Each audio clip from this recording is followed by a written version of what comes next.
This is a Willets Point Shea Stadium bound 7 express train. The next and last stop is Willets Point, Shea Stadium. Oh, yes, it is the Subway to Shea podcast. Anthony Rivera here with you, talking about all the news and happenings surrounding that team from Queens, the New York Mets. Episode 211 from the Subway to Shea studios in my office. Make sure you're following Subway to Shea on X, Instagram, and TikTok at Subway to Shea. You can follow me personally at Ant Rivera 86. And make sure you subscribe to the podcast if you want to listen to the audio version on Apple, on Spotify. That's where you're going to go. But if you want to be a part of the chat, you want to be a part of the conversation, I already see 35 people in the room already. Thank you so much. We got comments already that we're going to get to. I appreciate it all. You're doing that all on YouTube. Some of you may be doing it on X, but come on over to YouTube, like the video, subscribe to the channel, help me out and help this channel grow. You can also support Subway to Shea with the super chat, super stickers, super thanks, now available on YouTube. Make sure you get your comments out there and we will make sure we check them out. It is the Mets trade deadline reaction and recap. I want to thank Pat Ragazzo for coming on to preview it earlier this week. We had a lot to discuss. A lot of names were being thrown around. And the Mets made a lot of moves, and it's a good trade deadline. This is probably the best trade deadline that the Mets have had probably since 2015. I think it was Joe DeMayo that said, I got to agree. I think 2015, last year was pretty good. A lot of moves helped this team, a lot of tinkering, but the Mets zoned in on some players. We're going to get some names that we weren't even thinking of. But here to join me, my co-host for the evening, the one, the only, Mike Silva from Talking Mets. That's Talking Mets with no G. What's going on, Mike?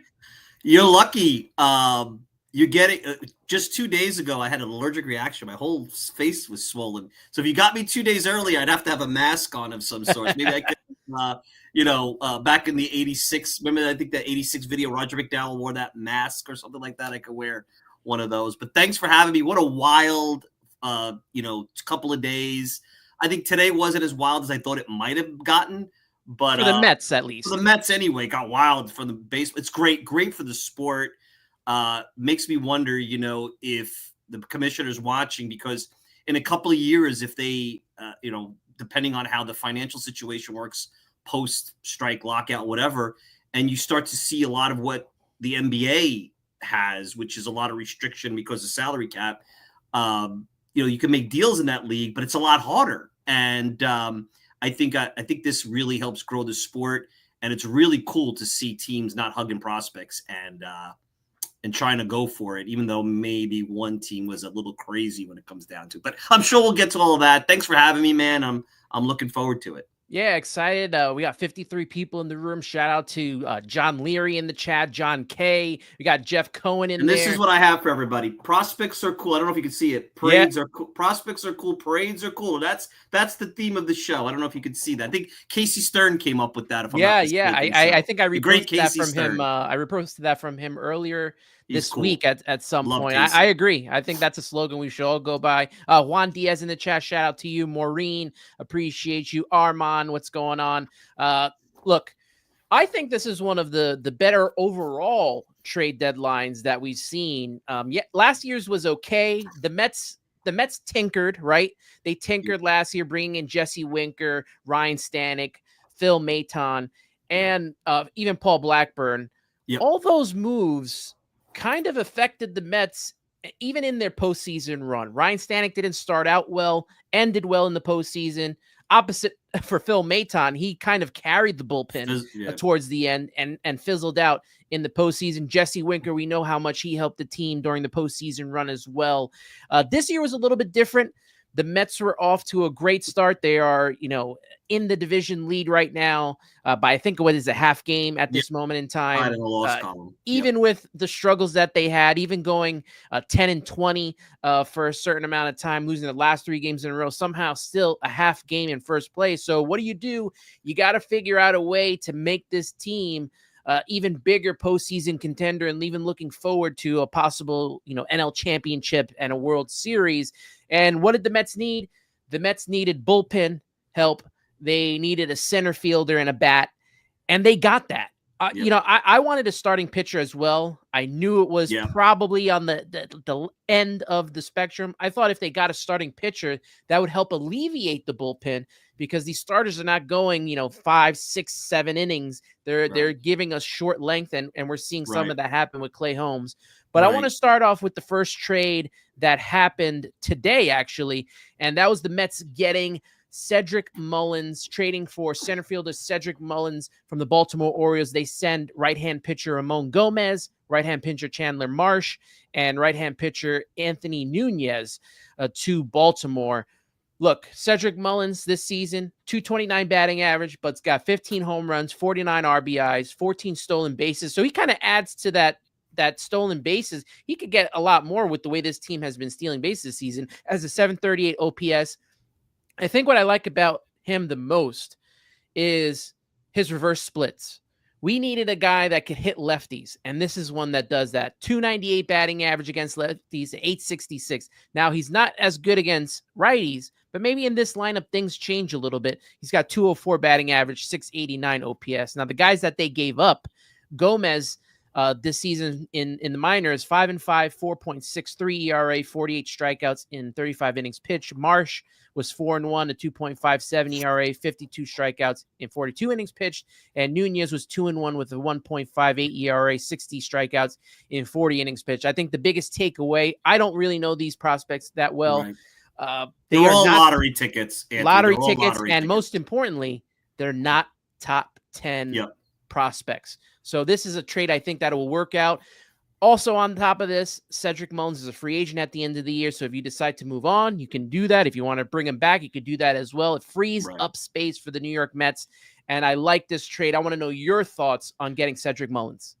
It doesn't bother me. I mean, they upgraded. I think I had more hope for Tyrone Taylor being a league average hitter, really giving you what Harrison Bader gave you last year. Now, Harrison Bader with the Phillies and having kind of the offensive season that you wish he had last year. He fizzled out a little bit last year. But it's an upgrade. It doesn't bother me. I understand these prospects, some have potential. They're years away. I think a couple of things from the trade deadline in general. One, you saw the importance of bullpen and how the game has evolved. I mean, the game is becoming a 7th, 8th, and 9th inning game, especially in the postseason. I've been saying this. I probably said it on your show. I've been saying it on my show. The Mets will win or lose a championship in the 9th inning. That's what it's going to be. Now, whether that's Helsley now or Diaz or whatever, that's a different story. I also think, and I was talking to you in the green room before this, it's amazing how we went from a league that held on to prospects for dear life to a league now where A.J. Preller cleared out his farm system. I don't know if you saw the tweet I retweeted. I mean, he literally traded away most of his top prospects. And then if you go back a couple of years ago with the Soto trade, what he gave up there, I mean, that's a great haul. And you're seeing that. And it makes me wonder, the Mets took an aggressive but measured approach with expiring contracts. And you saw how expensive those deals were. Are teams seeing 2 years from now the labor strife and saying this is going to change? If you're going to have an opportunity to win a championship in the next couple of years, go for it. Who the heck knows what 2027 is going to look like? And what's the world going to look like after? And, some of these prospects, ETAs 2028, 2029, I mean, we just don't know. So when you have organizations that like the Mets who know how to develop, have confidence in their development and really are saying, hey, I got another draft next year. I just had a draft. The duplication, a lot of fans forget about the Rule 5 draft, the 40-man.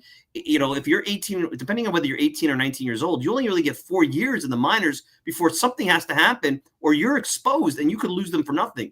So you have to look at this grander. But the way the sport evolved today, I mean, Anthony, it wasn't that long ago. The Mets had Jeurys Familia, a top closer. They were a seller, if you remember, in 2018. They couldn't get anything for him. You kept hearing, well, he's a free agent and you can't get any prospects for him. I'm like, what? Yeah.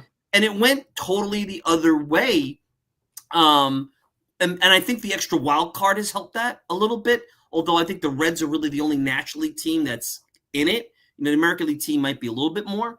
So, more greater than just Mullins, because Mullins is a good upgrade. The entire deadline took on a whole different vibe, one that I think is part and parcel to potentially labor strife going over. I think the fact that it's a tournament sport now, not like hockey, not like the NBA, but it's more of a tournament sport now than it's ever been before. And I think the behavior you're seeing shows that.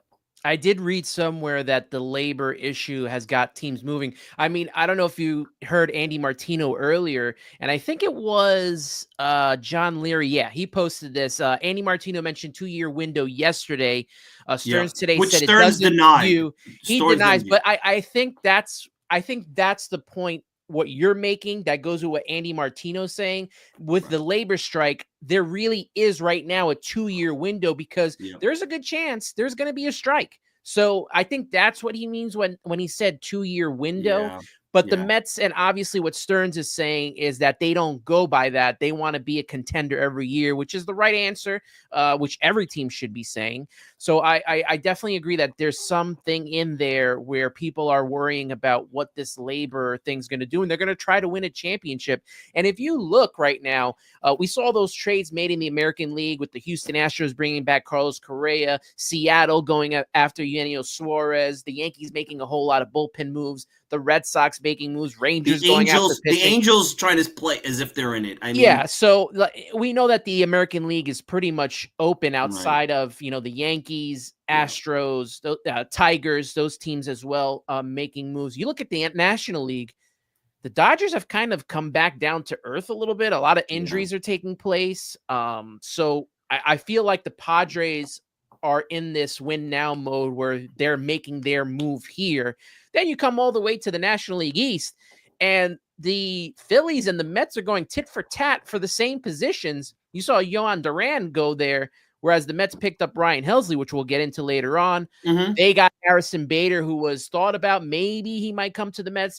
I would have loved to have him. Maybe I would have liked him better than Mullins, but I understand. We know what Harrison Bader is, and I don't know if he'd provide that oomph that this team needs. They have him in Tyrone Taylor, I think. They have him in Tyrone Taylor, and even with Cedric Mullins, people aren't still like, I don't know. I think a lot of Met fans wanted, and you could say it in the chat whether you wanted him or not, Luis Robert. They thought that he might have had a better run with the Mets. His output is a little bit better. Have I been saying his name? I've been calling him Luis Robert Jr. I get confused as Robert.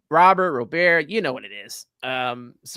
See, you could say it wrong and get away with it, but I can't because they get on my case for saying Acuna wrong.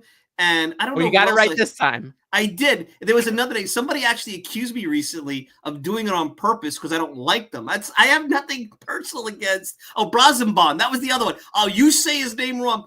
It's not that I don't like them. I just don't like their game sometimes. That's it. That's all it really is. So I guess you get a pass. I'll take the hit for you on the mispronunciations over there. We'll get them that. We'll get it right before the day is out. We'll tell you. And look, this back and forth between the Mets and the Phillies trying to win their division. Both teams going for it. Both teams making the necessary moves. I like I said earlier, I wish the Mets would have went after a starting pitcher. We can get into that a little bit later on in the show. But I did like the Cedric Mullins move. A definite improvement over Tyrone Taylor as well as Jeff McNeil. He also, spreads the field out a little bit more. Brandon Nimmo is not the same outfielder he once was. Juan Soto is always iffy out there. He'll make the occasional good play, but this guy at least gives you a lot more area and ground to cover.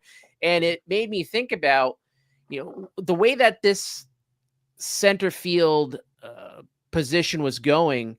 They didn't give the opportunity to a kid like Drew Gilbert. It shows you a lot that they were not really feeling him because he was really hot in over the last month or so at the plate, and he was playing good defense, and they still were not willing to bring him up. And that leads to our next trade. And that was the trade for Tyler Rogers the day before, as they send Jose Budo, Blade Tidwell, and Drew Gilbert to the San Francisco Giants. Rogers this season, 4-3, 1.80 ERA, 38 strikeouts in 50 innings pitched. He's more of a ground ball pitcher than a strikeout pitcher. Against left-handers, teams are batting 200, so it's good for him. Right-handed batters, 222. He's a submariner. Reminds me of one of my favorite pitchers in the Mets bullpen from 2006, Chad Bradford. I mean, how can you not remember Chad Keith Bradford? Hernandez compared him to Dan Quisenberry. And I'll tell you something, and fans are not going to like this. Outside of the Mason Miller, the Bednars, the Helsleys, this is the best reliever that was traded. Better than Duvall, better than Bird, Griffin Jacks, all those guys, because he throws strikes. He doesn't walk guys. I think his sidearm delivery, and I think one of the reasons why they went for him over maybe a Duvall type is that it's a different look, a look that's going to throw guys off in this modern era. Look at a guy like Dan Quisenberry. I know that I'm dating myself. Never got hurt. I think Rogers is a guy, if he likes it here and the price is right, if I were the Mets, I'd look at signing him, even though he's in his mid-30s, to an extension, because I think he's sustainable. And he's a weapon in an environment where everybody comes out of these bullpens and walks 4 per 9. And, it's not as bad as it was last year, Anthony. Remember, we talked about it last year, historic, the amount of walks that bullpen had and how they were right there with the worst teams in baseball. Now it's the runners in scoring position. So it's that's the other extreme, right?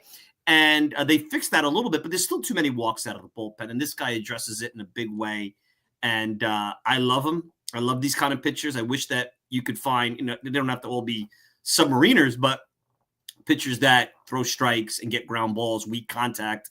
I think it's something that's more sustainable than 12 per 9 strikeouts, 5 or 6 walks per 9, and these laborious innings. And I think the reason why you also like a guy like this is he can pitch a lot, and he probably doesn't have the strain on his arm that these all-out guys have. So I think this is a huge move. Is it expensive?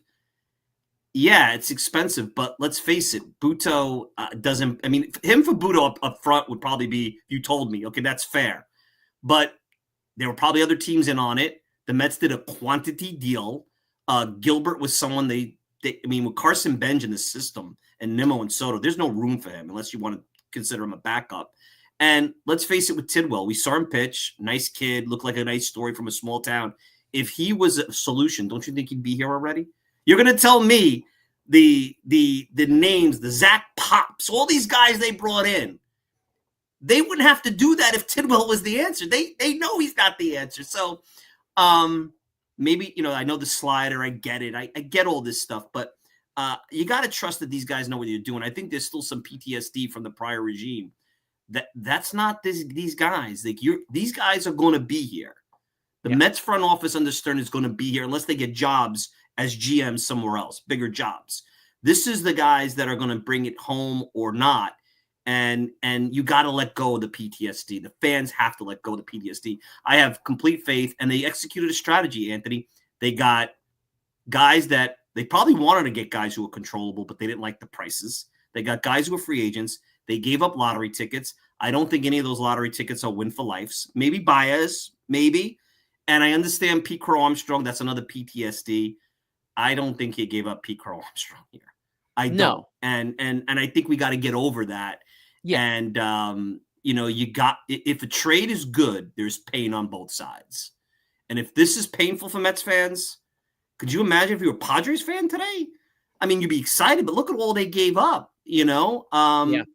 So, and that was for a guy with control. Mason Miller has a little bit of control left. Yeah. And Mason Miller's no short thing. He gives up home runs. Who knows what his arm is going to be like. If you're going to give up a number one prospect in your system, this is a great closer, control.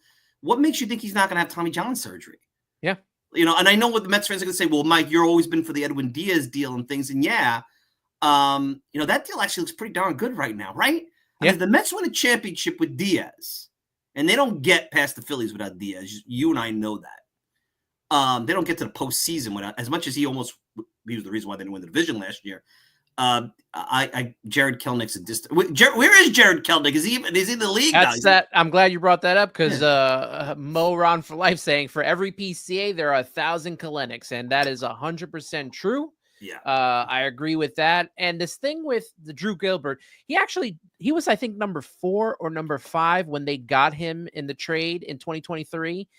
And he moved all the way down to number 12. That tells you a lot. Carson Bench had jumped him already. So they already have more of a future with Carson Bench than they do with Drew Gilbert. And we saw if Drew Gilbert was the guy that they were going to hold on to, he'd probably be up here already because we desperately needed a center fielder for about half the season, and they did not bring him up. By the way, before you all freak out, I just popped up. I randomly picked the season, the 2014 MLB draft. I'm going to read you off the top 10 picks. Now, there's some good names in here. Brady Aiken, nobody. Tyler Kolek, not the guy that plays for the Knicks, guys, by the way. Number 2 to Miami. Carlos Rodon, Kyle Schwarber. Okay, there's good. Nick Gordon. Where's Nick Gordon? Alex Jackson for Seattle. Where's he? Okay, there's Aaron Nola with the Phillies. Kyle Freeland. Jeff Hoffman at Toronto. He's a closer now. He's been bounced around. Yeah. And then number 10, Michael Conforto, who, and let's also remember, at 22 years old, Michael Conforto was playing in the World Series for the Mets. And hitting home runs. Some of these guys, are older than them, and they're not even sniffing big leagues. So it's hard to be a big leaguer. We have to stop. We have to stop really because of all the information we have at our fingertips, prospect hugging. Now, I understand I grew up in an era where you did not hear about prospects unless you got Mets newspaper, like that Mets Monthly. There was an Inside Pitch, it was called. Mike, was it like that though back then? No. Trading of the Generation K, here's the deal. Greg Jeffries was like the first big prospect, but you didn't hear about Jeffries till literally he was about to be called up. And then you had Generation K, that was right before they got called up. And then Jay Payton a little bit because Jay Payton was a prospect. But when the Mets said Rick Aguilera and a bunch of pitching prospects who helped the Twins win a World Series a couple of years later for Frank Viola, nobody complained. Nobody. Because Frankie V was a Cy Young winner the year before, was having a tough year. It was almost reminding me a lot of what Alcantara is, although he's coming off an injury. And nobody cared because it was all about the big league team. I think we get attached to these guys because we grow up with them. Look at this kid they just drafted, the first round pick. He's in Citi Field sitting in the stands getting interviewed by Gelbs. That didn't happen even maybe like 10 years ago, maybe a little lot more, maybe not quite, maybe more than that. So information and social media has made you attached to guys that, quite honestly, the probabilistic outcome of any of these guys contributing, meaning getting called up, is so low and then becoming impactful. Now, for every, let's remember, Pete Armstrong has some holes in his game. I think there's a lot of swing and miss there. Yeah. And there's a lot of Luis Robert. It is Robert, by the way. I just checked it on Baseball Reference. Luis Robert Jr. was Pete Armstrong, 2 years ago? And now he was on the block. So I'm not trying. I am overreacting and watering things down. Maybe I'm being too extreme, but I'm just trying to say, this is about in the next 2 months. That's what we do this for, to watch a big league club. I'm going to Citi Field tomorrow. I got tickets a week ago for fireworks night. I'm not going there to talk to somebody about St. Lucie Mets. All due respect, my wife's coming with me. She doesn't care about the Mets AAA team. She wants to see a good product on the field. Now, again, different type of fans than what we're catering to here at our shows. So we got to keep focused. It's about winning at the big league level. That's what sells tickets. That's what sells the sport. Also, that's what the sport's problem has been. We all GMs now, even the media, everybody's a GM. Everybody's about, fantasy mogul. I'm not about that part of the game. Stearns was responsible, in my opinion. But we go sometimes as fans to the other extreme. Fans are upset about. I've seen fans upset about this. Oh, we overpaid. You don't get points for winning a deal if the player helps you win. That's just me. We don't know though. We don't know if we overpay until probably now we know the deal between Edwin Diaz and trading. Yes, we've won that deal now. But to say we overpaid. And we haven't even seen these guys step foot on the mound or on the field yet. Look, look at how many prospects were hyped that have really been successful New York Mets. David Wright, Jose Reyes, Pete Alonso. Remember Eddie Coons? You guys remember a guy named Eddie Coons? He was the next closer. Yeah, he barely lasted a season. And again, Mets are light years different. And I also think, and Ernie Dove talks about this a lot, you have to look at the organization is not just looking at that prospect in terms of what they could contribute and their potential. Can I put him on a 40-man? Can I protect him? Who do I have that I drafted? They know the makeup. There's so much there that, it's not just about going to Baseball Reference and looking at a strikeout rate, or now we have all this FX data. These guys on Twitter, the pitch profiler guys, they do great work. I love them to death.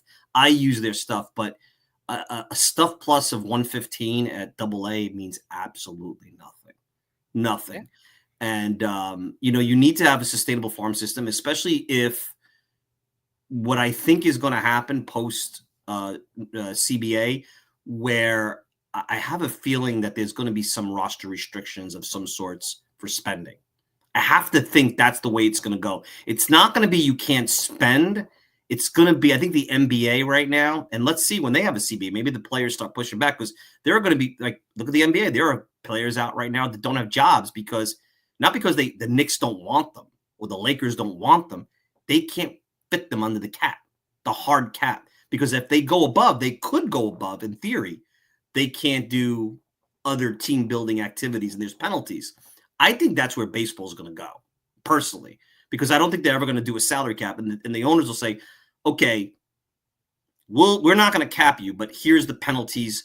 And they'll go along with it because in theory, somehow they'll figure out a way where the bottom teams that don't spend will either maybe by expanding the rosters or making it easier for those teams to bring in talent so the players still get paid. Because ultimately it's about the players getting paid. But that's a separate story. That's not what we're talking about. I just think it all ties into what we saw the last 48 hours, 24 to 48 hours. I want to highlight this comment from Joseph Ambrosio. Very important. The important thing is this system is much deeper now, so they can afford to trade some prospects. And I mentioned that with trading Gilbert. You got Benj out there, leapfrogging him in the prospect line. Blade Tidwell, he was the number 10 prospect. Drew Gilbert had dropped to number 12. Am I crazy to say that Jose Budo is the biggest loss of this trade? Yeah, that doesn't really bother me because I haven't really been. If you remember, and now look, Budo did some nice things, and I think he's going to be a big league player. But when the Mets almost lost to Milwaukee, gave up the back-to-back home runs, if I'm not mistaken, in Game 3. Wasn't it Budo that did that? Budo had a very tough postseason. Yeah. But they don't get there without what him. He does. He had a good run. What Daniel Nunez does in the bullpen. Yeah. And he was able to spot start when necessary. Sure, which I don't think he can do anymore. There's a reason why he's in the bullpen. They didn't even consider him for a starting spot this year. They didn't even consider him, which tells you a lot. Right there. And they say Budo's aunt's guy. I know you like Budo. Is there a reason why you like Budo? Did you meet him? Is he a No, I just liked that run that he had last season, and I was hoping that I actually was hoping that they would have turned him back into a starter. Our friend Ernie Dove loved him back even from the minor league. He talked about him for years when he was in the minors. So yeah. I wasn't so high on Blade Tidwell from what we saw, even in the minors. I didn't think too much. This season was 6-4, 4.10 ERA. Even in the majors, 1-1, 9 ERA. I think he won. The only game he won was the one I went to against Milwaukee not too long ago. And we already talked about Drew Gilbert. I like this trade. I think it was a good one. And now Tyler Rogers is just going to make this bullpen that much better to go along with Stanek, to go along with Reed Garrett.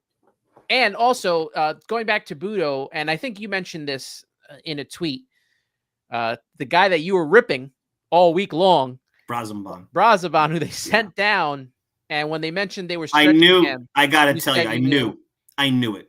My gut told me. Once I heard the stretch out, I'm like, Budo's a goner. Because I started to think about that as the deadline came, going, that's a name. Not that I wanted to see him go just for nothing, but I started to think about that. I mean, the biggest win to me for Stearns is not just the fact that Benj and Sproat and McClain, and pretty much other than Baez, the top 10 is intact. They didn't touch any of, and I'll use the term, I know people don't like it, I don't know what else to call them, the homegrown players, the baby Mets. Mauricio's here, Vientos is here, Acuna's here, Beatty's here. And now you get a chance to see, and I think Acuna will be sent down. That's my feeling. I think so too. You have a chance to see what these guys are made of. They're in the deep end of the pool. They are going to have a chance. Now, they might not play every day. And I wonder if this is going to be big, because Vientos started to play with a chip again on his shoulder this week. Yeah. The deadline's over. They're not going anywhere. Vientos can't be sent down. Maybe Beatty can. Acuna will be. Mauricio could be. But I don't think that's going to happen. Now they could just relax and be themselves. Now, does that mean they'll be here next year? No. Let's see what they can do, because outside of Alonso and Lindor becoming Alonso and Lindor again, which I don't see why they wouldn't unless they're not healthy, these kids are going to be critical component offensive pieces. When they hit on Sunday, the Mets won. They cannot have just 4 guys carry a lineup, then especially guys who are historically streaky. All those hitters, the Mets' top hitters, are streaky guys. And yeah, you have McNeil, who has turned himself, if you look at McNeil's numbers, has turned himself to a really nice hitter.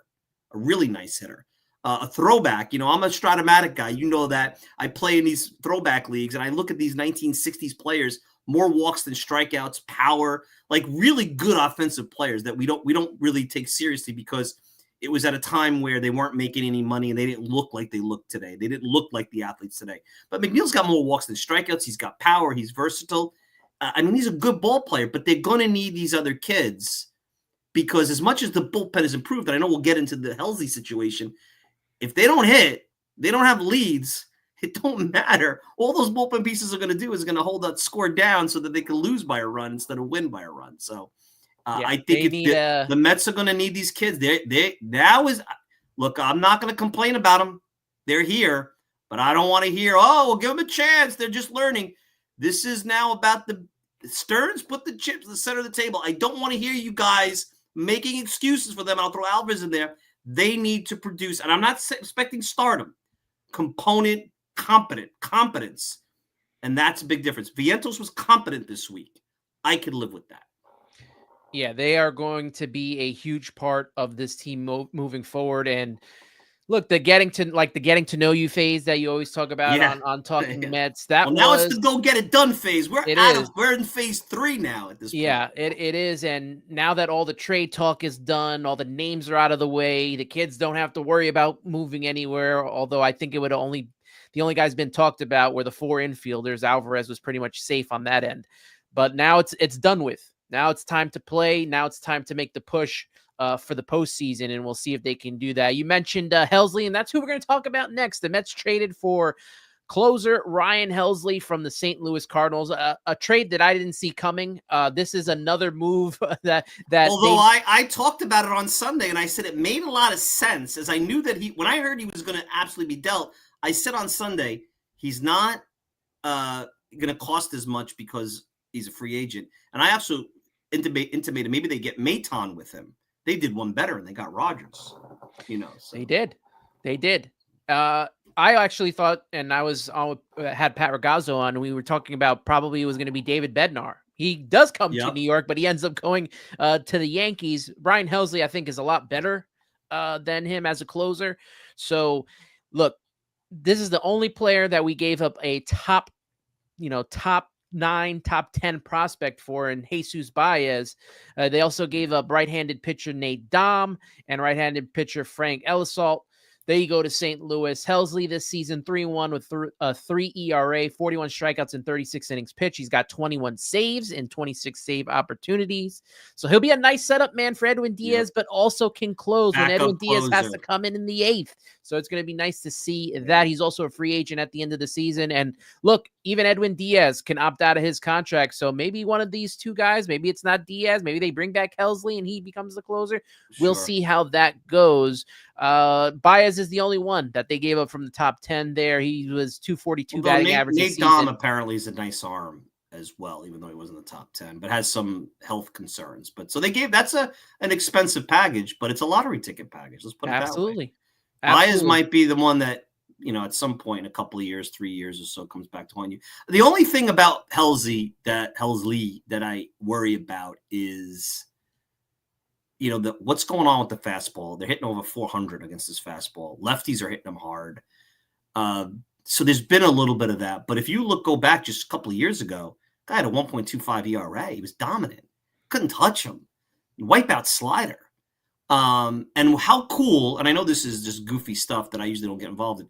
You're going to have Hell's Bells in the 8th inning, the Trumpets in the 9th, Citi Field, and maybe I'll be there on Friday for the first of that. It's going to become one big party.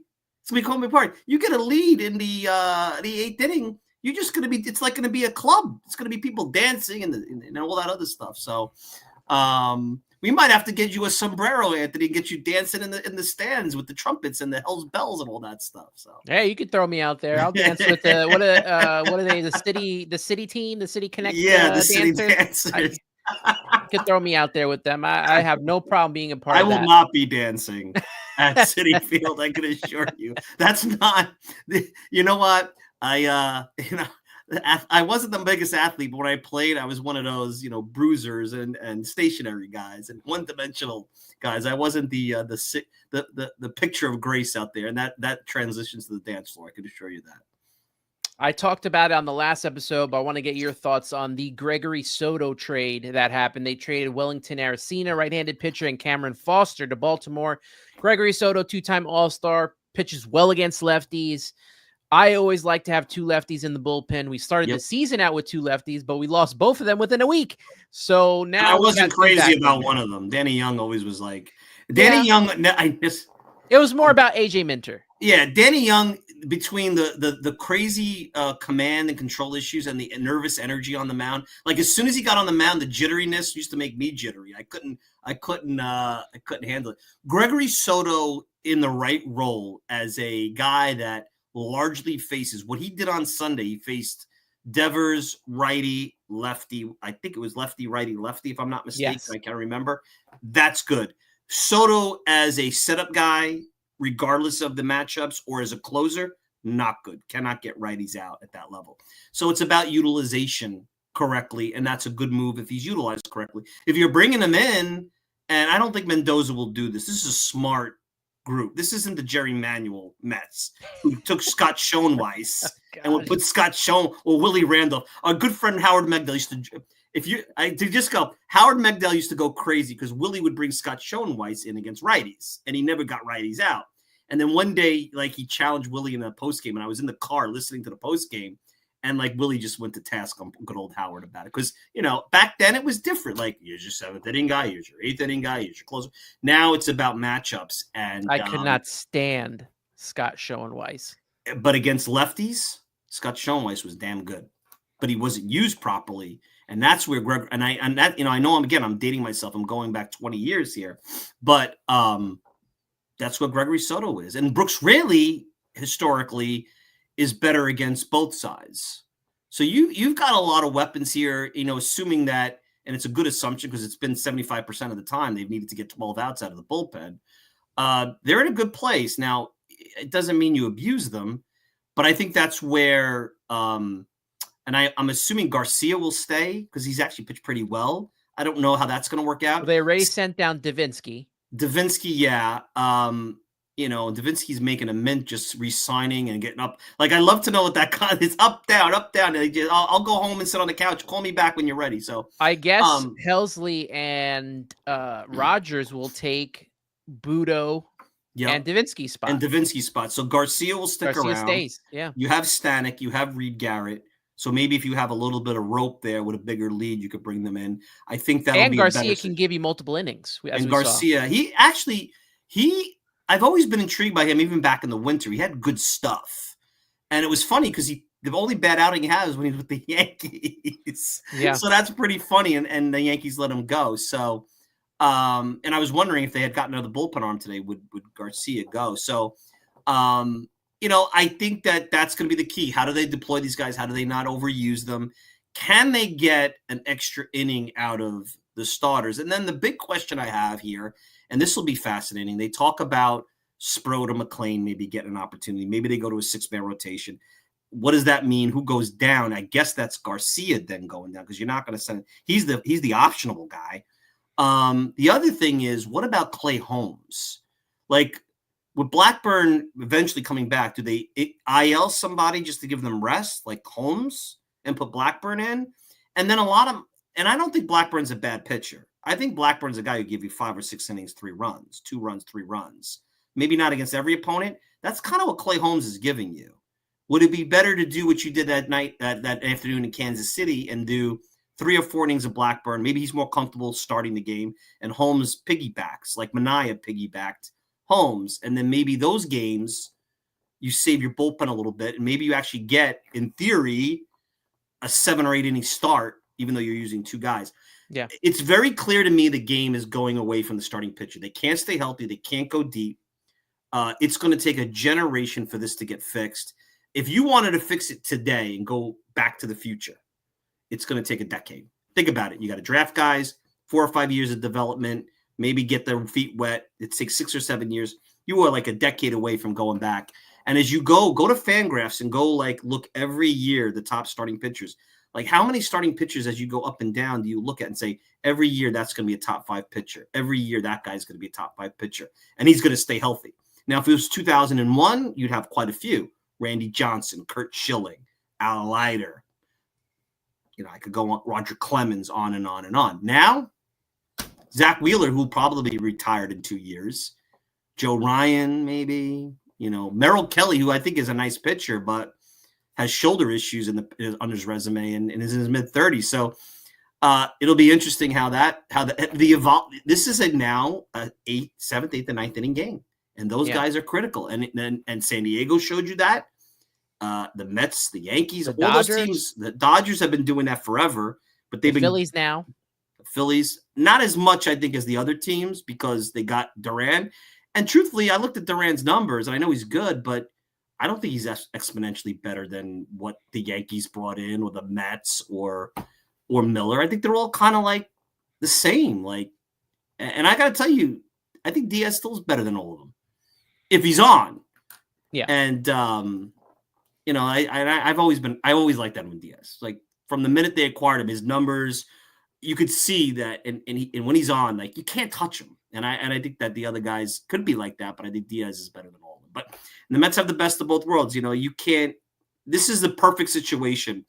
This bullpen went from I did not think this bullpen a week ago could navigate the last road trip. I was worried about that. And it goes from me thinking how can they survive another week to this is good. These guys are good. And now I'm worried about scoring enough runs and, to a certain degree, getting quality starts, from guys that I think should, like Senga, Holmes, and so on. Well, let's get into the whole starting pitching situation, because I wanted a starting pitcher during this trade deadline. I know a lot of people were talking about Sandy Alcantara and Edward Cabrera. I mean, if you're not giving up prospects and you're a prospect hugger, you're not getting any of those 2 pitchers, because you're going to have to give up. I think they were looking at Jonah Tong that they wanted, and the Mets weren't going to give those up. I was more interested in Merrill Kelly as well as a Mitch Keller. Maybe they could pry one of those guys away, but the prices were still high there. I think Merrill Kelly ended up going to the Rangers. Shane Bieber, he went to the Blue Jays. Dustin May went to the Red Sox. And Marcus in the comments, and shout out to the chat here. We got 206 people in this room right now at 10:45 in the evening. I know, on a work night. On a work night. Marcus in the chat saying he was disappointed the Mets didn't get a starting pitcher. All these new bullpen arms will get worn down because we only have one reliable starting pitcher to go 6 or 7 innings in Peterson. It is a concern. It is a concern. Peterson has been the most reliable, the dog of the group that really has been pitching deep into games. You got to worry about Kodai Senga being able to stay healthy. Sean Manaea has those chips in his elbow that you have to worry about. Frankie Montas, I just not the biggest fan of Frankie Montas. I'm hoping he can succeed. He's just really that number 5 guy that you have. And then Clay Holmes, as we're talking about Clay Holmes in the chat here, it was, let me see, Matty Rudds. Do you guys feel Clay Holmes has enough to start for the remainder of the season in the playoffs? I don't think he starts in the playoffs. I don't think he starts in the playoffs, but I also don't think that they just say, okay, we're going to put you in the bullpen. Because then now you're starting to mess with his scheduling of how he gets ready. Look at Paul Blackburn. He could not, he even admitted it in the post-game press conference. He couldn't do it. He I couldn't knew go it. from starter to the bullpen. They're And that's the creatures of concern habit. I have with Clay Holmes, because if They're they do that creatures with of Clay habit. Holmes, you can mess with his shoulder, you can mess with his elbow. So maybe they start, whether it's limiting his pitches or only allowing him to pitch 5 innings. I think something like that happens. And then eventually he'll come out of the bullpen in the postseason as a long man or something like that. Imagine you add Holmes to the postseason bullpen. Yeah. I mean, literally, because I think Rogers is not a closer like by trade, but I think he's kind of like it. You could go 6, 7, 8, 9, Holmes, Rogers, Helsley, Diaz. And I haven't even talked about Soto really. And the Mets haven't been able to do that since 2006, when, let's face it, they basically had to go 5 innings a starter in the postseason, and 6, 7, 8, 9 was the bullpen. Bradford, Feliciano, Heilman, Moda, Billy Wagner. I've Darren seen this Oliver. play out. Darren Oliver was their bulk guy. They were ahead of the curve back then. We just didn't know it. And very unironically, actually, as we were talking, I brought it up. It's amazing when you look at it. This Mets team right now, their starters are giving them 547 innings. The bullpen's giving them 418. It's not 1-to-1, but what is that? 55-45? That's pretty close. And in 2006, I'll bring it up. It was kind of not like that, but I think, like, I remember Rick Peterson saying he couldn't believe how many innings the bullpen had to cover for that team because their starters didn't go deep. You know, even Pedro and El Duque. I mean, El Duque went deep, but Pedro wasn't on that team. John Maine and Ali Perez were like your modern starter, laborious, a lot of pitches, 5 really good innings, but you couldn't get a lot. So we've seen this movie play out, and you know what? It can work in the postseason. It's a little harder in the regular season, but I think that's where maybe some of the shuttling will come into play with the young pitchers, a Sproat or a McLean. And I think that's where Garrett and Stanek could be helpful, because now you could put them in situations where, you know, and maybe that's where Brazenbon comes back and gets shuttled in, you know, where you could just say, hey, just go in and pitch. You're not in high leverage. We're not going to put you in a situation where you could really, you know, you'd like it where they come in a game that's 3-0. You don't want it to be 7-0, but let's face it, the win probability goes down in those kind of games, depending if you know what it is. So to me, it's a concern, but if you manage this correctly, it can be done. And they've done, I know people criticize Mendoza, and he has done a couple of weird things with the pen, but he doesn't bother me like to the level. And I think maybe as I get older, I just like say, hey, this bullpen stuff, it's not as cut and dry as you think. The thing is, what is he supposed to do when the starters are going 4 innings or 4 or 5 innings a game, and 4 innings has to be taken to the bullpen? These guys' arms are going to fall off if he doesn't bring in a certain pitcher that you don't like, or like sometimes I guess that you just are going to lose the game. Like, I don't know what to say. The Mets pitched 918 innings out of their starters and 542 innings out of their bullpen. How many innings was Perpetual Pedro pitching in that? Perpetual Pedro, I think, really started getting abused the following year. That was the Dan Worthen, you know, what's it called? Dan Worthen and Jerry Manuel. And Daniel Worthen, I never know how he survived so long as a Mets pitching coach, but that's all, again, not for today. So, you know, I'm really excited about this. I think that we got to look at, would a starter been nice? Ultimately, you have to remember the very key part here. Stearns was only going to part with top prospects for the right pitcher. I mean, Sandy Alcantara apparently was going to take 2 out of the top 10. Yeah, I guess he wasn't starters. The right one. Now, if AJ Preller was Mets GM, he's probably a Met right now. I think that, you know, right now, from what I understand, and this is not inside information, I think it's just educated speculation, Benj is untouchable and very well could be their center fielder as early as next year. He could be like their Conforto. I think Tong is pretty untouchable. I'm not sure Sproat and McLean are both untouchable, but I think that they're pretty close because, let's face it, the Mets are going to potentially need them to be, at the very least next year, even this year, starters number 7, 8, 9, 6, 7. I think we're going to see it this year. And you know what? Credit to David Stearns. A lot of, you know, what was it back in 2021, 22 when the kids were coming up and why aren't these guys getting playing time? Why aren't they letting the kids play?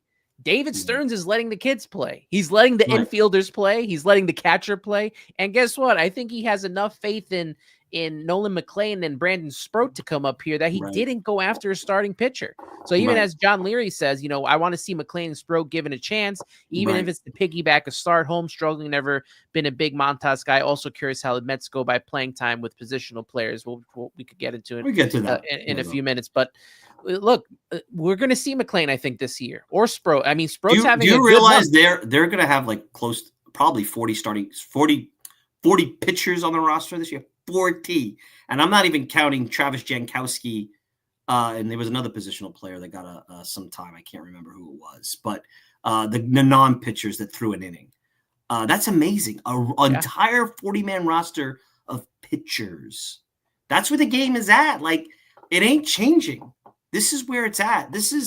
I think that people that are GMs now grew up playing fantasy baseball and Stratomatic baseball, and players were fungible and commodities because it's fantasy. They're not real. And I think we've taken that to the game today. I think that I don't know how sustainable this is, and it's certainly horrible for the human being that play in the game, the shuttling. And maybe that gets addressed in the next CBA because they already made it. You can only shuttle them 5 times. I personally think they need to expand the roster to 28 or have a taxi squad. I know that, again, the taxi squad might be getting big league benefits and that gets expensive. There's a lot of different things I think they could do to pacify the union. I don't know if Manfred will do that, but this is fantasy baseball. That's what it is now. And it's not going back. I mean, Mets have had 13 different starters. And even if you take out the openers like Hageman, Davinsky, Waddell, that's still 10 different guys. And I always say you need 10 to 12 starters to get through a season. You can't now anymore because you don't have the pitching. So you're going through openers and stuff like that. And even with all of that has been said, all of the roster turnover, all the struggles that the Mets have been through this season, the fact that they are in first place by a half game at the trade deadline with an opportunity to go to back-to-back postseasons for the first time since 2016, that's got to be credit to David Stearns and even Carlos Mendoza. And I like what Armand says in the chat. He goes, every person that Stearns traded were not guys bought by Stearns. I think Dome might have been. I don't know. I have to check that, guys. I'll check that. I think that's a fair comment. It's probably accurate. I would say probably 95% of them are. Nate Dome was 2024. So that was the Mets draft. So I think a couple of them might be. But the big names, no. Tidwell was here already. Gilbert was part of the fire sale. And look, let's talk about what Cohen did, allowing Billy Epler to take money back from those 2 burnt pitchers who I didn't want to trade those guys. I wanted the Mets to go for it in 2023. I was concerned that it was bad for Cohen and for the Mets brand to punt, but that was the right thing to do. And the funny thing is that they finished 500 the rest of the way. I know. What a horrible stretch. I think they went to Baltimore and Kansas City right after that and got tasered. I mean, and I think that this plays into, we'll see how it is tomorrow at the ballpark. When you go for it, I think it energizes the club. This club needed a jolt. Even though they won 7 in a row, they needed a jolt. I don't want to say that they've become complacent, but I think they were kind of coasting a little bit. There's a little 2007 to this team. Remember 2007? That team really coasted. Now, that team had issues, roster issues, pitching issues, bullpen issues. And I'm not saying because that team got bored. But I think there's a jolt, and I think you saw the opposite in 2023, where right after the deadline, that team was shell-shocked. Team wins 100 games the year before, thinks they're going to go to the World Series, goes in with high expectations after a big spending winter, and they trade off all their guys after a win at Yankee Stadium. It's, they're human beings. I was there for that. I think that was Verlander's last game. I was there for that one. And I remember being out and about on a Saturday afternoon and not having great cell signal, and I see that Scherzer's going to decide whether to be traded. I'm like, oh, this stinks. This really stinks. But it was the right thing to do, and now you're seeing that they're able to actually reap the benefits of that a little bit. So, a lot has changed. Armand in the chat saying the 40-man should be expanded to 43 to 45, and the final spot 3 to 5 spots are pitchers only. What are your thoughts on that? Not bad. I know that our friend over at Beyond the Mic, my friend David Mills, even said that if you expand the from 26 to 28, make one of those mandatory as a catcher to have like the third catcher. I hate the fact that they have these like positional players pitch. It drives me bananas. It's just it's sophomoric, and I almost wish they had a mercy rule before. I'm almost like at a point where like, can we implement a mercy rule? Yeah, like I wouldn't be shocked if that happens. I mean, why are we wasting our time like with this? I mean, I know that we've talked about this a lot, Anthony, you and I. We've talked about every other sport evolves, and this sport has evolved rules-wise, and I've been resistant to some of the rules, but they don't bother me anymore. The Ghost Runner doesn't bother me because it's not in the postseason. The 3-batter rule, which I didn't like, doesn't really bother me. Home Run Derby coming soon? That bothers me. That's dumb. And I'll tell you what, that's where I got to tell you, you're going to have a hard time selling me on that. A real hard time. Like that's like you're catering to an audience that is never going to be a loyal customer. That's an audience. That's a customer that's going to float in and float out. And no customer is a bad customer. But the way this sport survives is with guys like us, people that are listening, guys and gals that are listening to this show. They're going to be the foundation. The ins and outs, let them come in and out with the way the sport is. So yeah. No, and the Ghost Runner doesn't happen in the postseason. So that's why I could deal with it.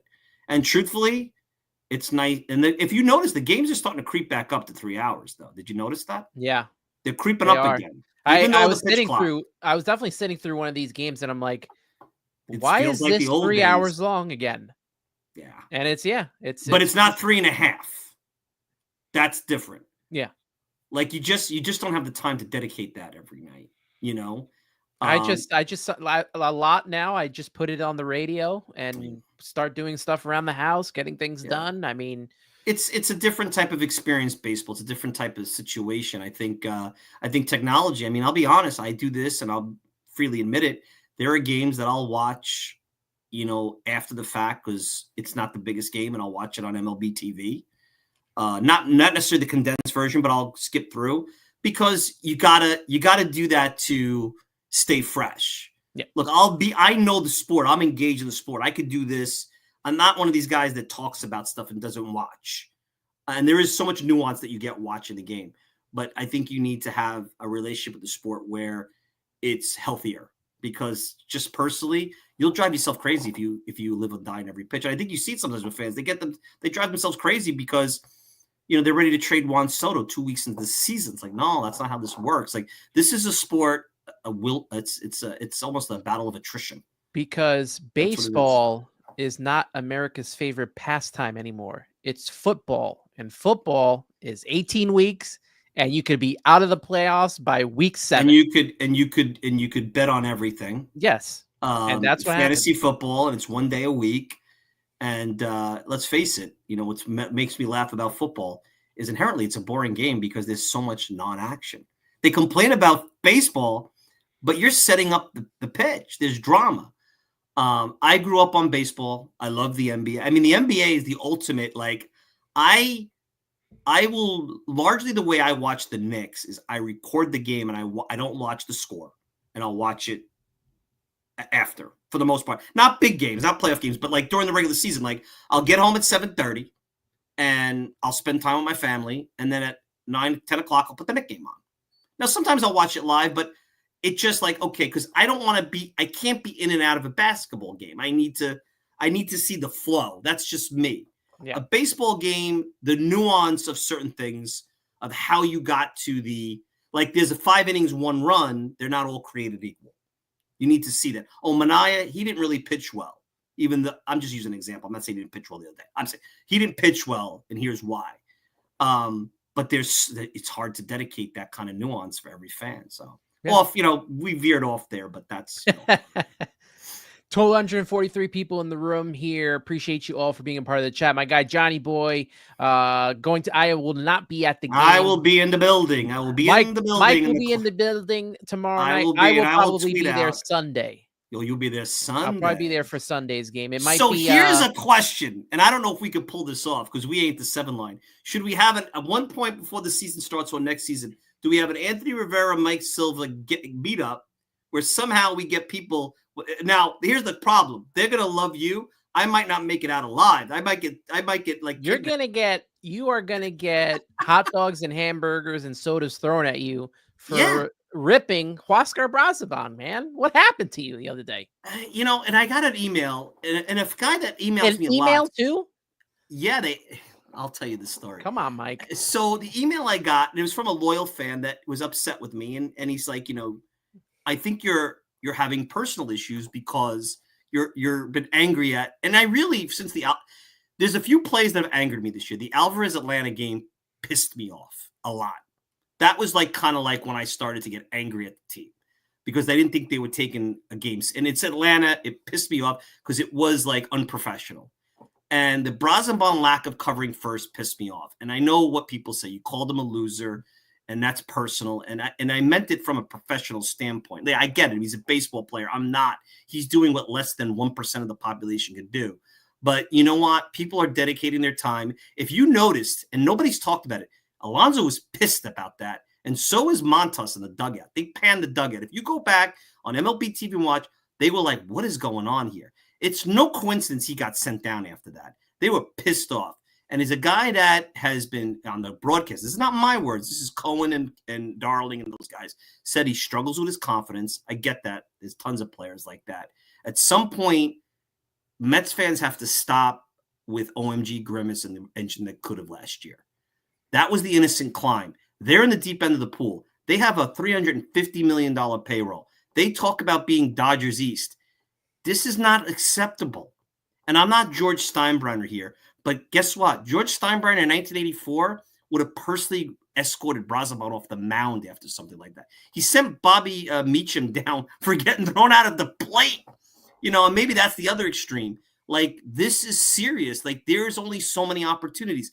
And I think what hit me, and maybe this is part of why I've been hard on them, is I can remember David Wright and Jose Reyes 20 years ago celebrating the NL East. And I'm almost 20 years later, and the Mets haven't won a championship. They've been to one World Series. And I know time flies. And I'm not an old person. I'm 48. I hope to be on this earth another, 40 years, hopefully. But, I want to see a championship, and you don't get that many opportunities. And if you miss the playoffs by a game because a guy couldn't cover first, and I know that sometimes that's happened. Diaz did it in a big game last year and everything. Garrett Cole did it in the World Series. Cole did it in the World Series, and he's been torched for that. The Yankees are torched for that. It's not acceptable. You got to be better. The Mets are at a point where the stakes are higher now. And if you want innocent climb, that was last year. And I know I see fans say, well, it's not like last year. Innocent climbs for teams only happen once. They don't happen every year. That's why they're the innocent climb. Everything's coming together. And now it's the next phase where you're trying to bring this thing to the next level. And I think that's why the fans have been hard. And I think that once they signed Soto, this all changed. It's not the same anymore. Yep. And I know that's not what people want to hear, but that's what I believe. And I want to win a championship. And I don't want it to be because Alvarez is clowning around by making a stupid throw to second or Brazaban's not carrying first. If you go out, you put an effort and you put a good process. And Alvarez is a perfect example. His process since coming back from the minors is good. Yeah, you want to blame Chavez. You want to say he went down and cleared his head. Whatever it is, I think getting sent down was a message. Yo, bro, this goes away like that. Like that. And I don't care that you were ranked number 1 on Baseball America. That don't mean anything anymore. Because guess what? Someone behind you. Look at the Mets' top 20 prospects. There's 2 catchers on there. In 2 years, 3 years, those guys could be your job. Look at Joey Bart. Remember Joey Bart when he got Anthony? He's the next Buster Posey. He's a component guy in Pittsburgh fighting for a job. He was number 2 pick in the draft? Doesn't matter, man. This stuff. And I think that's why. And I laugh because the guy, he meant well, the guy. And he emails me all the time. No, I'm not having personal problems. I actually went to my wife. I said, are we having problems? Because people say I'm being a little angry. So she says, well, you were a little bit nasty the other day. And I'll tell you what, I was pissed off after that play, and it pissed me off. And it ruined the road trip. I I think they would have won that game. They would have got out of it, So, yo, Mike Silva, I like what you are about, my guy. Keep going. Thank you, Moron is it Moron for life? Well, thank you. I appreciate that. So, he's the guy. He's the one guy that likes me at this point. I appreciate that. So I'm here, Mike. I've been here. That's true. So if we did a get together, I would have to worry about. I have to hire security. Worry about You may need to come in catcher's gear. That's true. I would have to come in catcher's gear. They're still getting on my case for going after beat writers from 6 years ago. I mean, come on, the whole thing. So, but let me ask you this before we start wrapping up the show here. Let me ask you this. Sure. The big problem right now with this team is probably the offense and these top guys getting going. Yeah, the streakiness of the offense. The runners in scoring position is the problem. They get runners on base. Why can't they score with runners in scoring position? And a lot of the times it's bases loaded, no outs. Yeah. And you go up there and you're thinking, you know what? This team is going to start scoring some runs. And it never happens. What is the problem here? People are going to say Eric Chavez and Jeremy Barnes. Yeah, the hitting coach what's the problem here? The hitting coach is the hitting coach is no different than a video. A video is only good as the person who implements it. These players all do what they want. The hitting coach is there for them, and certainly they have influence over maybe younger players. But here's the only thing I could think of: it's randomness and bad luck. So that could be part of it. But I wonder if, because they're a team that seems to focus on exit velo and hitting the ball hard, like think of McNeil now, right? That it's not like what you saw with Jose Iglesias last year, where let's just make contact and dink and dunk and stuff like that. It's almost like in today's game, if you get one of those BIP hits, like it's not a success. Like I remember like when Soto hit the ground ball against the Angels like last week up the middle, which was kind of like one of those like seeing eyes. Maybe it was because the infielder. I saw people go, well, that was a lucky hit. Well, but that's baseball, man. Look at Wade Boggs and Rod Carew and Tony Gwynn. I watched Tony Gwynn. Do you think he hit the ball 95, 110 miles an hour all the time? Sometimes Tony Gwynn, I don't know how much you saw of Tony Gwynn, Andy. You're a little younger than me. He would just go, he was annoying because he would play pepper. Like you'd be up there, you'd make a good pitch, and he'd hit it the other way for a single. Like, didn't he only strike out 90 times in his whole career? It's like less than 100 or something. I can't remember if it's that little. I'll tell you, but he never really struck it. That might be Joe DiMaggio you're thinking about, but I'll get Tony. It was some crazy stat. So Tony Gwynn is a guy that he struck out 434 times in his career, walked 790, but like. The most he would strike out in a season is like 30 times. And like at the end of his career, and this is like 140 games, he struck out 23 times in a season. You weren't striking him out. Now, I know the game has changed and I know that power is important, but I wonder if it's this desire to just cream the ball and not just execute. On the other flip side here is they have streaky big four hitters. And then the bottom, the kids have been killing them. Vientos has killed them. Beatty's killed them until recently.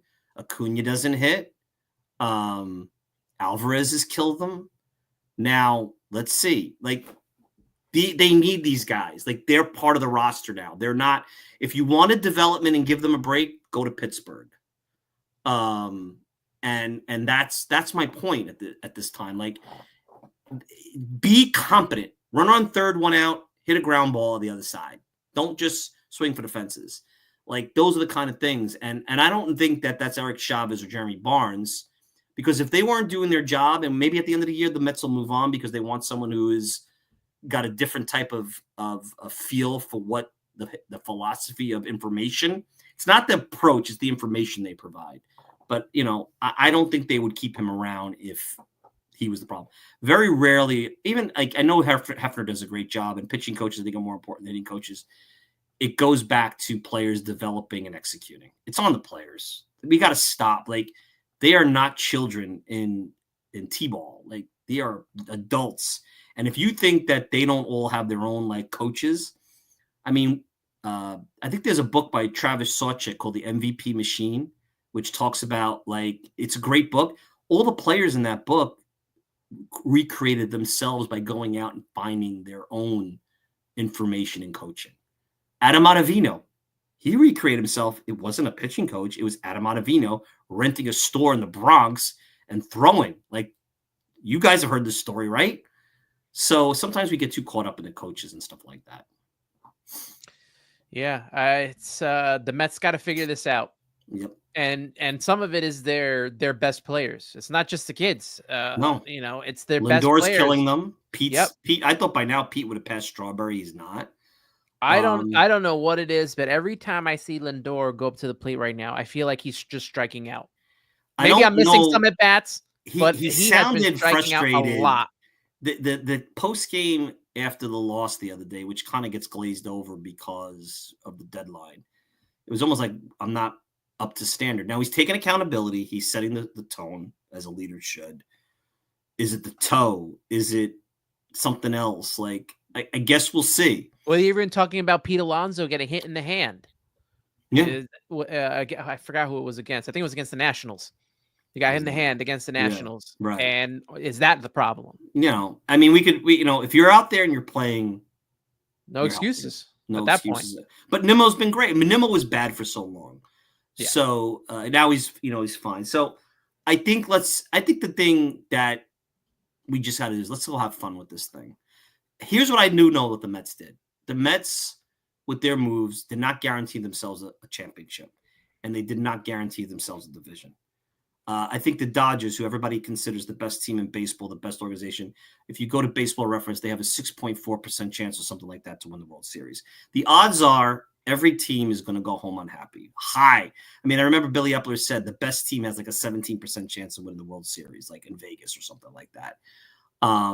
Have fun with this. Go out, because they guaranteed they're going to make the playoffs. Now, I hate to say that because, like, God forbid, don't make those predictions. I'm not, but like, look at this, like, logically. Just look, right now they have 47 losses.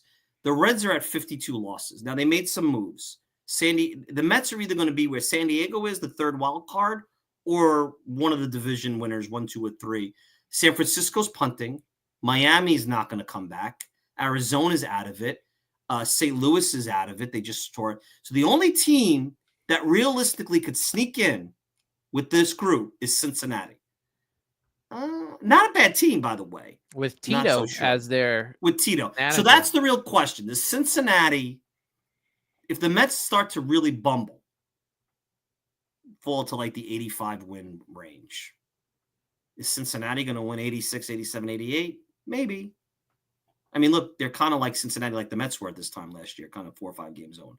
Nothing's guaranteed, but I think they're in a good spot where there's probably a good chance they're going to be in the postseason. Now, whether that's on the road, and here's something I will talk about or examine more, and I don't understand this. Can this team win on the road like the team last year did? They have not done that. Now, they showed me a lot in San Francisco. Tough place to play. Yeah. Sunday Night Baseball. But then they go to San Diego. And I think I'll say, the Brazenbon thing probably set the tone. That's a tough team even before the moves. And they play really good. That's a tough place to play. Let's be fair. San Diego. I don't think this team could go into San Diego right now, even with and win a 3-game series as a wild card team. Their offense is how I wish our offense would be right now. Yeah. And on top of that, they added Ryan O'Hearn and Ramon Liriano, who's good against lefties. Yeah.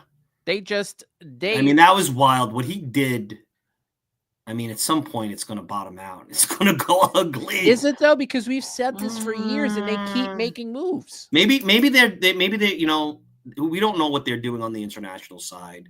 And again, similar to what I said about the Mets, you're going to have a draft next year. Like, we act like these are static prospects. Like, every year you get a chance to draft.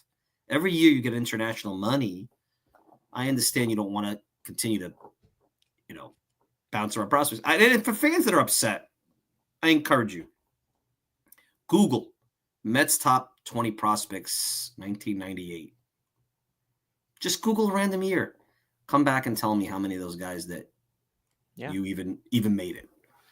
Like, you guys got to start understanding. It's just because you hear about them since they're 16 sometimes doesn't mean they're going to be anything. Yeah. That's the whole thing. So, Well, before we wrap up here, one more comment from the chat I want to get into. This is from Wardy, great content creator oh, on Wardy, YouTube I as love well. Wardy's stuff. I don't know how Wardy does it. How do these guys? How does Wardy do it? How does, like, what's his name? Locked On Mets. Like, how do you guys do? Like, how do you have the energy? Like last night, I did a show, and I just admitted to Anthony, I like crashed after. Like I was beat. Well, we talked about it. I was like, now I'm 48, so maybe I'm an old man, and Wardy's a young stallion. Even I was I love his work, but I don't know how he does it. I just don't know. I give him credit. I told you off air I was contemplating whether I was going to do today's show or not. We were talking about doing a Spaces at the time. Yeah. And I was like, you know what? Maybe we'll just go on and do the live stream like we did the last time. It worked out pretty well. And we got a great chat in here today. So yeah, man, you do excellent stuff. Like I'm just the old fart radio guy. You're the new age guy on the whole thing. And I love radio. By the way, just to be clear to fans, I get called a boomer by people. I was born in 1977. I'm Gen X. I am not a boomer. Like the biggest thing is when they don't like it, say, "Okay, boomer." Go. I'm not a big. I was not alive in the 60s. Like maybe I come across like that. I'm 48. Like I think I feel younger than 48, and that whole thing. But well, Wardy says keep up the great work, and I appreciate that. How would you grade the Mets deadline? He gave them a fair. B, which is fair. This is gonna sound like homerism, but I did give them an A because Stearns did what he said he was going to do. He did. Like, he was going to go after. He actually did more. Like if you remember before the Anaheim series, he downplayed. Like I figured it'd be another Maton type. When he got Soto, I'm like, okay, that's kind of in there. Like when I talked about Helsley on Sunday's show, the reason I said it is because he said he was going to get traded. Like Helsley basically said, I'm gone. And I said, okay, Bednar, Duran, but Clause wasn't in the gambling thing yet at that point, which that's wild, man. That's going to be a whole nother thing. And that's probably why the prices went up so high on these prices went up high. And that's the other thing what people say about the Yankees getting like a better package for Doval. They had no competition at the end of the deadline. Maybe they just wait. Like the Giants want to get rid of these guys. But I think I think Wardy, it's fair. I don't get into these grades because it doesn't matter. Because what we say now, if Helsley goes out and he stinks, then it doesn't matter. Like, remember, there's all these like different like historical like references. I call it like the Jeff Bagwell for Larry Anderson theory. Like, did anybody in the last 24 hours trade Jeff Bagwell for Larry Anderson? Did the Mets do that with Tyler Rogers? Is Javier Baez going to be Jeff Bagwell? Like that's the whole thing. Like you traded a no name that you don't care about for a short-term fix. And then if you remember Eric Gagne he got traded, I think, in 2007 from the Rangers to the Red Sox. And he was a great reliever. He was awful. So you just don't know what's going to happen here. My hope is that Mullins comes here, gets invigorated. He's a free agent. He wants to get paid. He's still relatively young. Maybe he invigorates the rest of the lineup. Yeah. And he, all of a sudden you get because every year, I mean, we didn't get deep. My issue with Mullins is why is his base running and his defense declined every year since his All-Star season? Why is the bat? Now he's hitting lefties, but that's historically not how he does it. What's wrong? Is it Baltimore? Is it something about him? Does he need to be in a different environment? Helsley now is going to be a setup guy. How does that play? Yeah. Like there's a lot here. There was a guy by the name, and again, boomer, okay, Mark Davis back in the 80s, great closer, won a Cy Young with San Diego in 1989, became a free agent, went to Kansas City, flamed out, and had to be like a setup guy. And and then he wanted to become a starter. Like he just didn't, because he was a starter early in his career. Like you just don't know how people adjust and things happen. So yeah, nothing's guaranteed. So our grades don't mean anything until we see it on a field, But what grade do you give it? Are you in line with me? I'll give it a B+. The only reason I'll give it an A, maybe because, and here's why I don't think Mets fans like it as much, because of what San Diego did. If San Diego doesn't do what they do, what do you think that people are probably like, wow, look what the Mets did? San Diego is probably the best team in the National League. Right now, we've seen every team, okay? Yeah. Cubs are tough. But, I mean, when the Mets played them, I think, the Cubs are tough. I think playing at Wrigley Field will be tough. I mean, the National League's tough. The Dodgers are going to be look. Don't sleep on the Dodgers. You think in a 7-game series, they're going to all of a sudden perk up. Like all these guys are tough. San Diego's tough. Their Dodgers tough, man. They got that bullpen. They got good starters.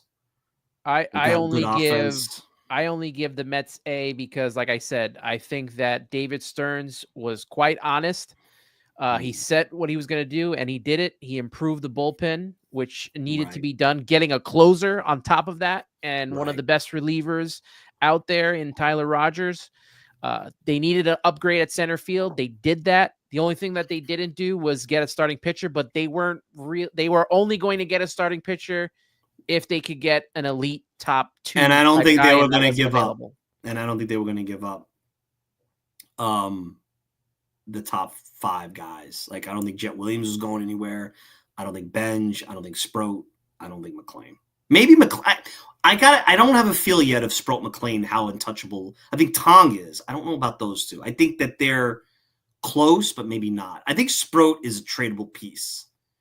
I just, again, my gut, just because, like, he struggled against lefties, but he's really, like, he was dominant again tonight, from what I understand. So, well, we're gonna get to see them. We're gonna get to see him at some point this season. And then what I'll do is I'll tweet something about their performance, and they'll say I'm being hard on the kids. I'm hard on. Yes, I am hard on young players. I am. That's just, maybe I need to work on that. That's my development opportunity, Anthony, not to be so hard on young players anymore. So I'll work on that. I think you like being the villain. Not really. Sometimes I say things that I'm like, really? That's controversial. Like, you know what I've learned? Being blunt bothers people. Like, people don't like hearing bluntness. Like, when you're declarative and blunt, they take it as, well, you're an ass. Well, social media is a wild place to be. Yeah, it's definitely a wild place to be. Looking into the future, Armand saying Sprout has a .55 ERA in his last 6 starts with 39 strikeouts and 33 innings pitched. He may be the first one that gets a shot, but we will see going down the line. Mike, let everyone know what you got coming up this week with the podcast. So tomorrow morning, early, I'll do a trade deadline recap. For some of you who listen tonight, there might be some things that you've heard already. So sorry, I can only repackage the same thing so much, but we'll try to give you a more clear and concise. I'm going to try to see if we can learn a little bit more about the prospects the Mets traded. Continue with the show. Obviously, if you want to be a subscriber, I have the substack.com/@talkingmetsnog. There's some cool free trials. It's very reasonable. Less than a cup of coffee a month, you could get some good premium content. I think it's worth it. Some people who have subscribed like it. And of course, I hope, with the playoffs on the horizon, Anthony, we have to figure out if we're going to do our Twitter spaces, because I went to an event the other day and they had some beverage companies promoting, and they had the Southside gin cocktails that I drank. And if you remember, after the Philadelphia series, I got a little tipsy on the air with you to this day. We almost but I listened back. I don't think I was inappropriate, but I think people knew I was a little tipsy. I mean, you were giddy. I was very giddy. And did our friend Lexi join us here on this chat, or did he? Because he's been taking me to task for my Alvarez. Yeah. He's not here in the chat. He wants us to do a space, so we're gonna have to do a space. We'll have to do a spaces. I actually am thinking of doing one on Sunday, just to kind of we'll see. It's hard. I got to do it. I got to It's not like, recording something. You got to commit to a time and make sure it's pertinent. But I listen. You guys know, at Talkin Mets No G, the Substack, the podcast.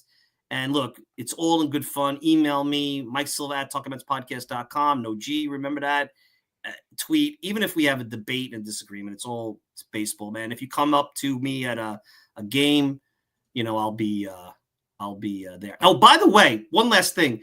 I was interested to hear what you had to say, that Doc didn't think that Gary Carter should have his number retired. I didn't know he was that hesitant. Oh, well, let me he was hesitant on it. Yes. He didn't say no, but he didn't say yes right away. Yes. See, that tells me a lot. I that's something I'm surprised at. Yeah. I thought Gary had a pretty big impact on him as well in his Cy Young season. He definitely has a big impact in his career, and he does say that. But when I asked if it was time for him to be get his number I think retired. he He was should. not quick on that. I think he should. I think him and Keith kind of are tied at the hip. Yeah. I don't think Jose Reyes should. I wonder what No. Beltran is tricky. Can I also say this? They're like, why don't they put Ed Kranepool in? I don't think Ed Kranepool should get his number retired either. Ed Kranepool was an original Met. He came up when he was 17. Probably in a modern era, if there was free agency, we should have went somewhere else. You got Kranepool was a disappointment, and he was a good pinch hitter. And maybe he's a compiler at a time when the Mets didn't have great offensive players. But no, we got to stop like this Hall of Very Good stuff. I didn't think Billy Wagner was a Hall of Famer. People hate me for saying that. I'm not a Hall of Famer. I was not Mike happy. Just wants tomatoes thrown at him. That's it. He's not. Closers have to be. They're commoditized. Like, oh, let's put Ryan Helsley in the Hall of Fame. Let's put Diaz. Diaz is not a Hall of Famer now. 5 years from now, like we got to stop. Like our bars are too low. We're too soft on prospects. We're too tolerant of losing. Let's say Diaz has a worse career ERA, less strikeouts than what Billy Wagner has, but he wins 2 or 3 World Series. Maybe he's an MVP in one. Now is he a Hall of Famer over Billy Wagner? It's closer than you think, but see, Mariano ruined it. I think Mariano he's out of this world. Look, though. I grew up watching Mariano Rivera beat my team in the World Series, and consistently just in the. See, everybody talk, and I know we're going off on a tangent. I promise to make this quick. Everyone talks about Jeter, and I get it. But without Mariano, Jeter is Robin Yount. I stand by this. Look at Robin Yount in Milwaukee, and Robin Yount was a damn good player. He's a guy that played shortstop and became a Gold Glove center fielder. You know how hard that is to do? And he was a good hitter. That was Derek Jeter, and Derek Jeter wasn't a defensive player. And Derek Jeter couldn't go play center field. And without Mariano in the championships, I don't know what you're looking at Derek Jeter's the same way. So that's the whole thing. So well, I know who's a Hall of Famer, Mike Silva right now. Oh, I Hall of appreciate Famer. That. Let's see how many of your audience, the 250 people think. Let's do a poll. Remember when they used to have that Mets shitter tournament? Do you remember that thing back in the day where they had all the podcasters and who has the worst opinions? I didn't win it, but I got to the finals, and people voted for me all the time. I don't remember who got the worst. I can't remember. I don't think I got. Might have been Martino. So I guess that's a good thing.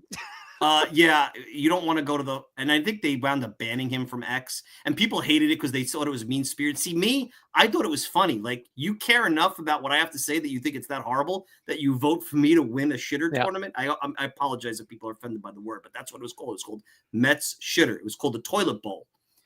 Actually, I think my good friend Rich Catino was pretty high on that list too. Rich is there. I don't think Rich does much Mets baseball anymore. So anyway, now we're going. I appreciate you. I appreciate you. The chat appreciates you. We had over 260 people on this show today. Shout out to all of you guys, especially Maureen here with the super chat. Appreciate you so much for sending us the super chat today. Yeah. It's a much appreciated, much love to you and everyone out here in the chat. You can follow me on X, Instagram, and TikTok at Subway to Shea, and you can subscribe on Apple Podcasts and Spotify. It should be up shortly. After this, I will get on the other side of my computer and start editing away and have that uploaded for you on there. But if you want to be a part of the chat, you want to be a part of the conversation, it's here on YouTube. Like the video, subscribe, and you can also watch it on X. But for Anthony Rivera, for Mike Silva, you've been watching the Subway to Shea podcast. Always remember, let's go Mets. Good night, guys.